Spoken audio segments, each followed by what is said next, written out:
Good afternoon students, কেমন আছো সবাই? আশা করছি সবাই ভালো আছো, মিসও ভালো আছি। তো টুডে ইজ আওয়ার কি English second paper class. English second paper grammatical আইটেমগুলো একটা একটা ধাপে মিস শেষ করছি। দেখা যাচ্ছে অনেকগুলো আইটেম ফার্স্ট টার্মে ছিল, বর্ধবাসীতে ছিল, সেগুলো এখন রিভিশন হচ্ছে। তোমরা যারা ভালো করে রুলগুলো দেখনি বা ক্লাসগুলো দেখনি, এখনও একটা সুযোগ আছে যে ভালো করে এগুলো একবার রিভিশনগুলো তোমাদের রিভিউ করে নেওয়ার।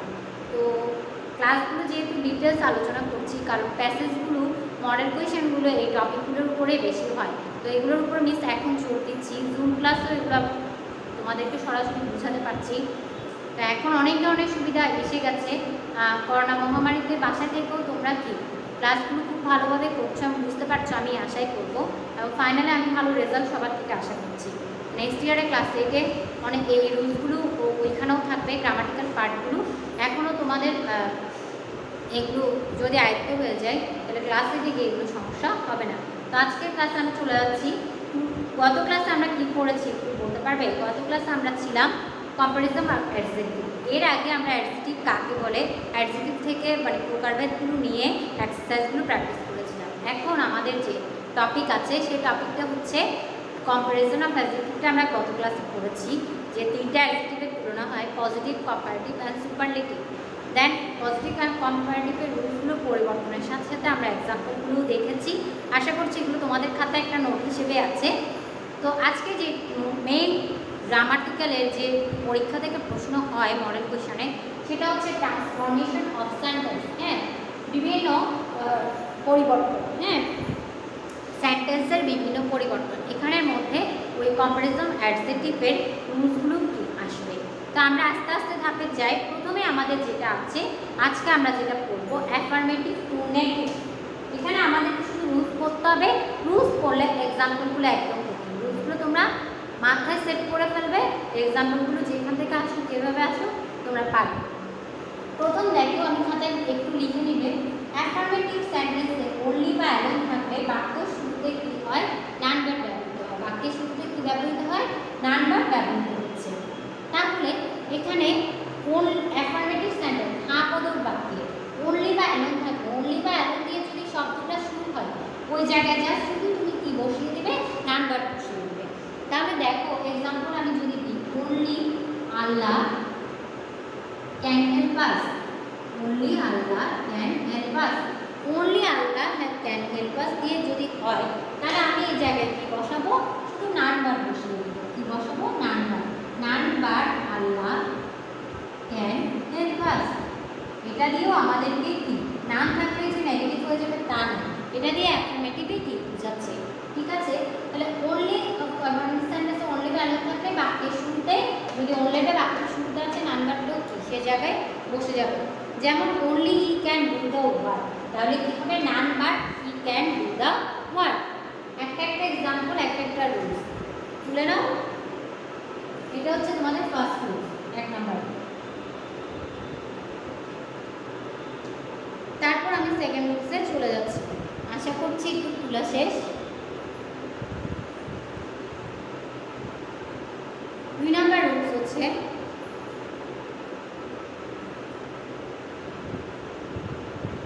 অ্যাফার্মেটিভ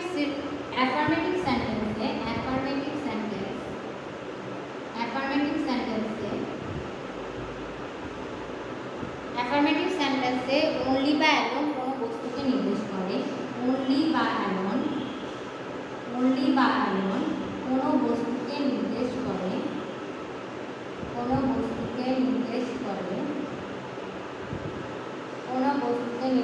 করে, তাহলে তো অনলি বা অ্যালোন উঠিয়ে দিয়ে, তাহলে তো অনলি বা অ্যালোন উঠিয়ে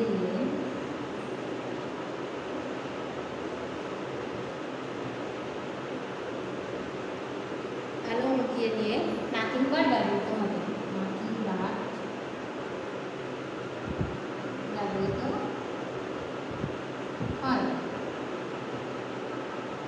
অ্যাফার্মেটিভ সেন্টেন্সে অনলি বা অ্যালোন কোনো বস্তুকে নির্দেশ করে, তাহলে তো অনলি বা অ্যালোন উঠিয়ে দিয়ে সে জায়গায় কি নির্দেশ করবে?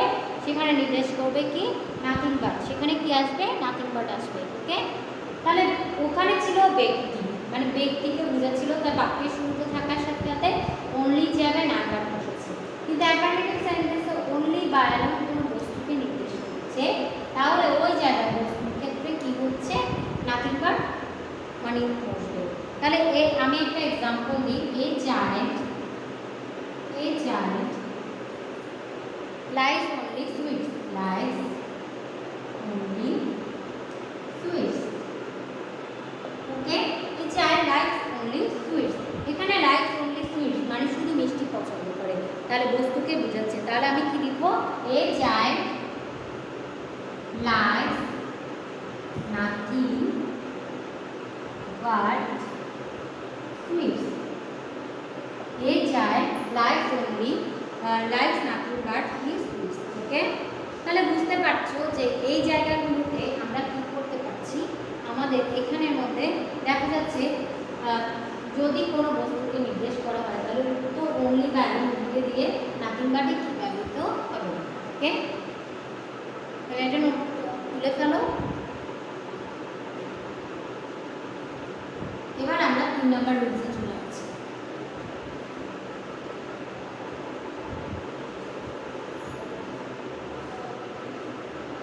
3 নম্বরে দেখো, অনলি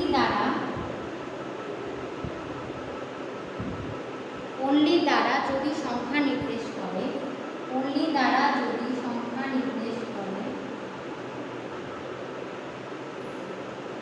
অনলি দ্বারা যদি সংখ্যা নির্দেশ করে, তাহলে অনলি এর পরিবর্তে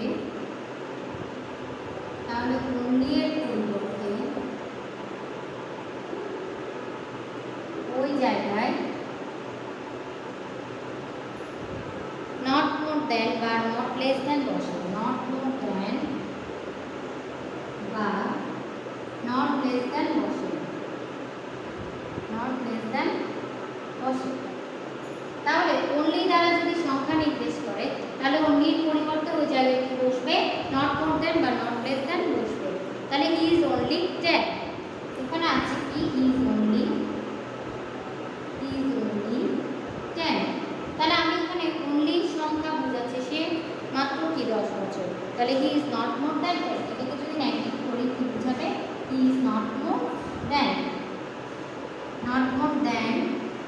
10। ওকে, একদম সোজা। অ্যাফার্মেটিভ টু নেগেটিভ কিভাবে করছি দেখছো, পরিবর্তনটা প্রথমে আছে অ্যাফার্মেটিভ, আমাদের বোঝাচ্ছে অনলি জায়গায় নট মোর দেন বসিয়ে দিচ্ছি, ইজিলি পরিবর্তনটা কি হচ্ছে। ঠিক আছে, তারপর 3 নাম্বারটা লিখে ফেলো।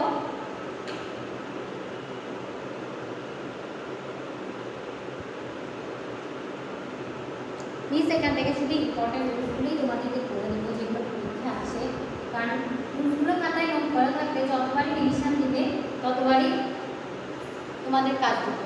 4 নম্বরে দেখো, 4 নম্বরে আছে বোথ ডট ডট অ্যান্ড। এটা কি বোঝাচ্ছে দেখো, বোথ ডট ডট অ্যান্ড যুক্ত কোনো অ্যাফার্মেটিভ সেন্টেন্স নেই, অ্যাড যুক্ত কোনো অ্যাফার্মেটিভ সেন্টেন্সকে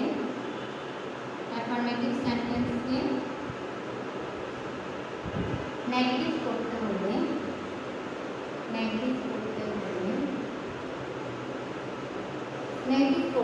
কি করতে হবে, নেগেটিভ করতে হলে বাক্যের মানে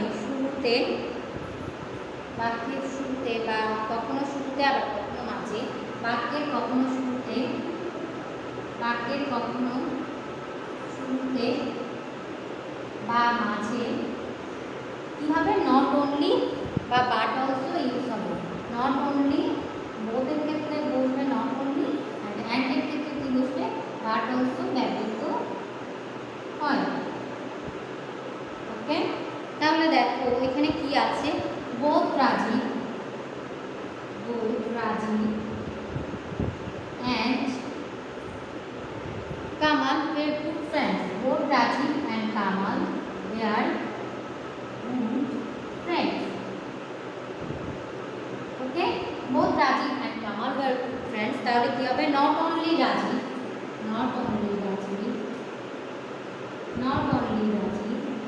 and but also they are good friends. তাহলে দেখো, not only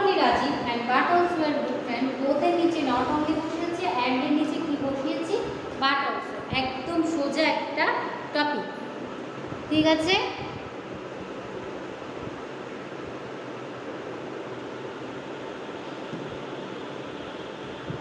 একটু লিখেছো, মুছে দিচ্ছি।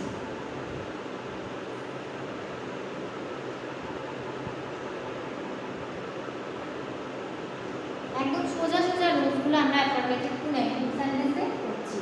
তারপর আসে 5 নাম্বার। 5 নাম্বারে কি আছে? এভরিকে নেগেটিভ করতে বসলে বললে, এভরিকে নেগেটিভ করতে বললে, এভরিকে নেগেটিভ করতে হলে কি কি বসবে? এখানে এভরি এর পরিবর্তে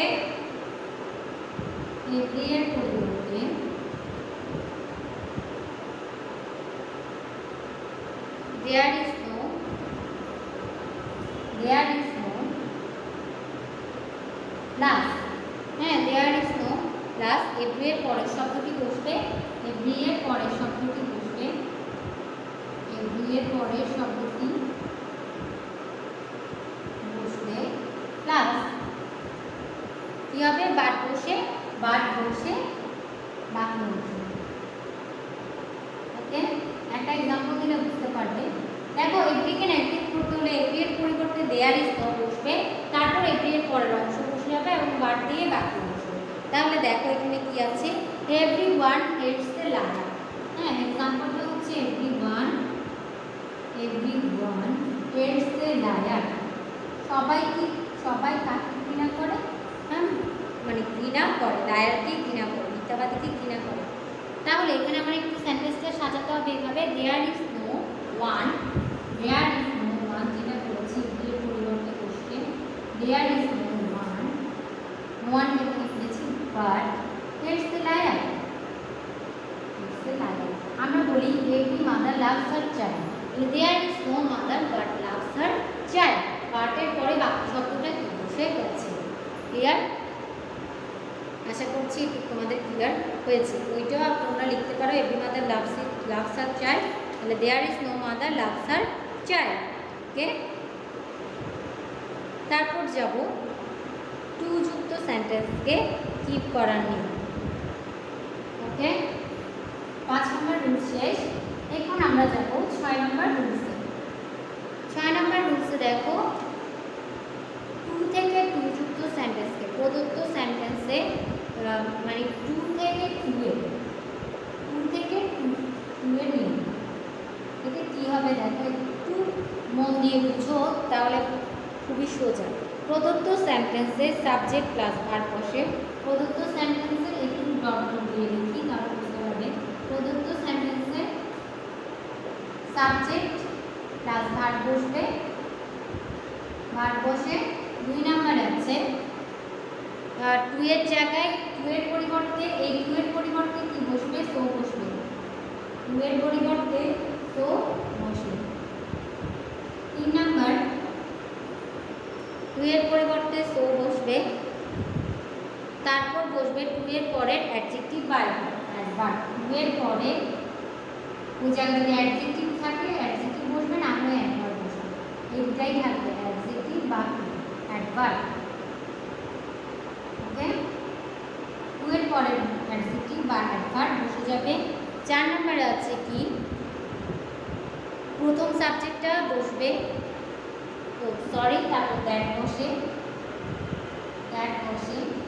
প্লাস বসবে প্রথম সাবজেক্ট, আবার বসবে প্রথম সাবজেক্টটা আবার বসে যাবে, প্রথম সাবজেক্ট আবার বসবে। দেন 5 নম্বরে আসবে টেন্স অনুযায়ী ক্যান বা কুড বসবে, টেন্স অনুযায়ী ক্যান বা কুড বসে প্লাস টু এর জায়গায়, ওই লাস্টে টু এর জায়গায় কি বসে যাবে? টু এর পরের অংশ বসবে, টু এর পরের অংশ কি বসবে? একটা এক্সাম্পল দিলে তোমরা বুঝবে। দেখো টু বা টু এর নিয়মটা কি? প্রদত্ত সেন্টেন্সে সাবজেক্ট প্লাস ভার্ব বসবে, দুই বসবে টু এর পরিবর্তে সো, টু এর পরিবর্তে অ্যাডজেক্টিভ বা টু এর পরে যদি অ্যাডজেক্টিভ বা অ্যাডভার্ব থাকে সেটা দ্যাট বসে প্রথম সাবজেক্ট বসবে, টেন্স অনুযায়ী ক্যান বা কুড বসবে। ওটা টেন্স আমরা প্রথমে এক্সাম্পল দেখলে বুঝতে পারবো, ক্যান না কুড বসাবো, টু এর পরের অংশ বসে যাবে। একটু লিখে নাও, আমি এক্সাম্পল দিয়ে দিচ্ছি।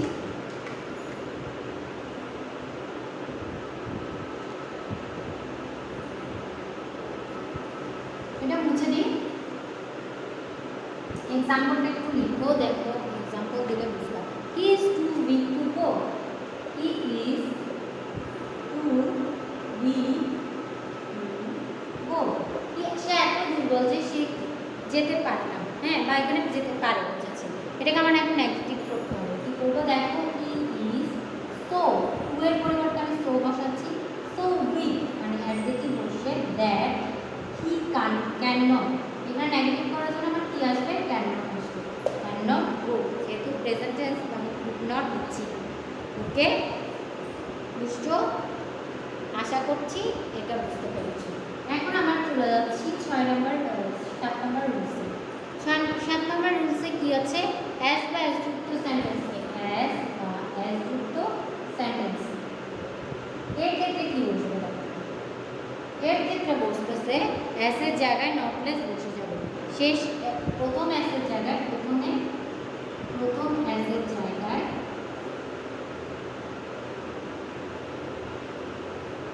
নটলেস বসে, প্লাস শেষ অ্যাসের জায়গায় দেন বসে, শেষ অ্যাসের জায়গায় দেন দিয়েছে, দেন বসে। প্রথম অ্যাসের জায়গায় নটলেস বসবে আর শেষ অ্যাসের জায়গায় কি বসবে, দেন বসবে। তাহলে Rashid was as wise as রাখি। আনসার এক্সাম্পলটা কি হচ্ছে দেখো, Rashid was as wise as Rakib. ওকে, তাহলে কি হবে, রাকিব was not বা রাশিদ was not, পরিবর্তনটা যেহেতু নেগেটিভ আসতে হবে, Rashid was not less wise than Rakib. Rashed was not less wise than কি হবে, রাকিব হবে। ঠিক আছে, বুঝতে পারছো আশা করছি। হ্যাঁ, একদম সোজা অ্যাজ বা অ্যাজ যুক্ত সেন্টেন্সে এইটাই কি রুলসটা বসছে। ঠিক আছে, আর চিরন্তন বাক্যের ক্ষেত্রে পরিবর্তনটা নেগেটিভ হয়ে যায়, ইনডাইরেক্টলি হয়। আরও কিছু রুলস আছে, সেগুলো আমি তোমাদেরকে মানে দিয়ে দিব। ঠিক আছে, নেক্সট ক্লাসে আমরা কিছু প্র্যাকটিস করব। আমাদের প্র্যাকটিস করলে হয়ে যাবে কি, এক্সারসাইজ প্র্যাকটিস যতই করবা তত তোমাদের পারফেক্ট হবে। তাহলে আমি বাড়ির কাজ দিয়ে দিচ্ছি এখন। অ্যাফার্মেটিভ টু নেগেটিভের রুলসগুলো শিখে খাতায় আবার নোট করে শুরু করে লিখবে। আজকের ক্লাস এখানেই শেষ করছি। সবাই ভালো থাকবে, বাসায় নিরাপদেই থাকবে।